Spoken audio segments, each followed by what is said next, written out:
Hi guys! So for today's video kay tudloan ta man na kung unsaon pag-edit.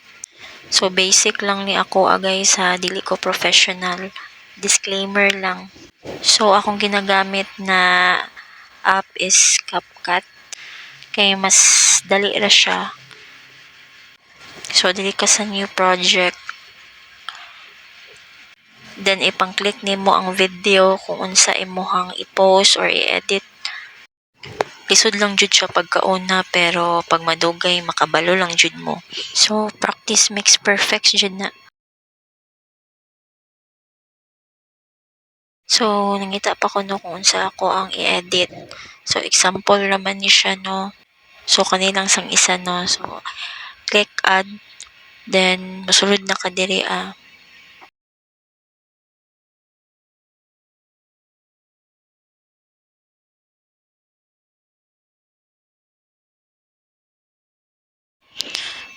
So kung tahay magbutang ka og text, click ang add text, then mugawas na siya dira. So depende na sa imo kung unsa imong ipang-type dira.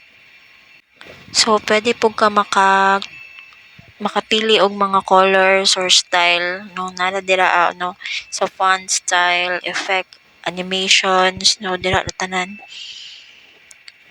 So napili na ko is color yellow. Then dili kay siya dako no, ikaw na lang mo adjust.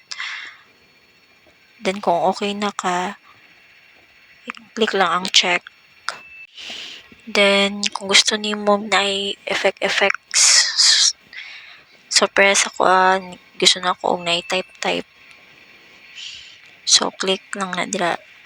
So anyways di ay ayaw ng pro, kanang walay pro ha, kay naay bayad pag pro inyong gamiton. So kanilang walay kuan sa ibabaw, pwede kay inyong magamit.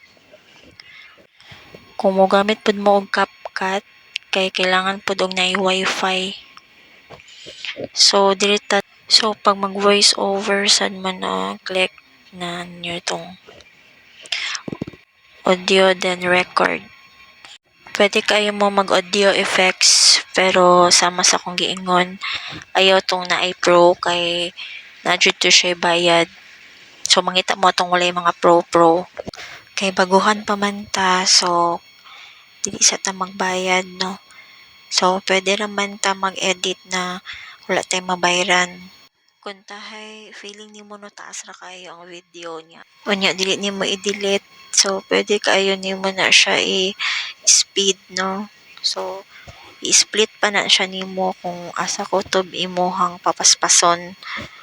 So click na speed normal, then depende sa imo kung unsa ka paspas. So click check kung okay na. Mahasler lang jud mo ani no kung magsingi mo og edit no. So kung tahay but nga ninyo og effects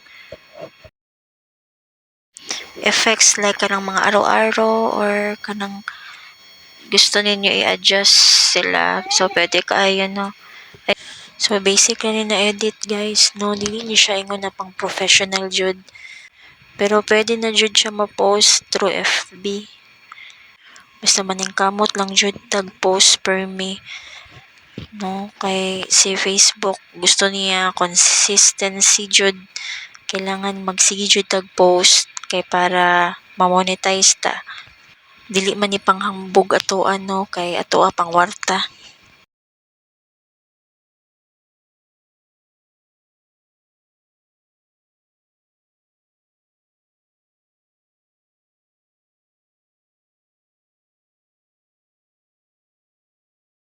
So diri ay no mo ni akong gina-remind permente no na bawal jud kay Facebook ang watermarks. So kailangan mag-edit mo, i-reason jud na ninyo ang mga watermarks. So naan mo na siya makita sa pinakatumoy. So i-delete jud to siya nimo no. So sa feeling nimo na okay na ang imuhang video, so i-save na nato. So sa 2K, then sa 50 smoother playback, then sa medium lang ang recommended niya. So click export, then hulata lang na mag 100 siya. Ayaw ninyo i-out or ayaw ninyo hilabde. Kay di siya pwede no, kay mausab na pud mo. So click done. Then pwede na mo mag-post sa Facebook. No, ma-save na siya automatically sa inyong gallery. So, bye, Mora.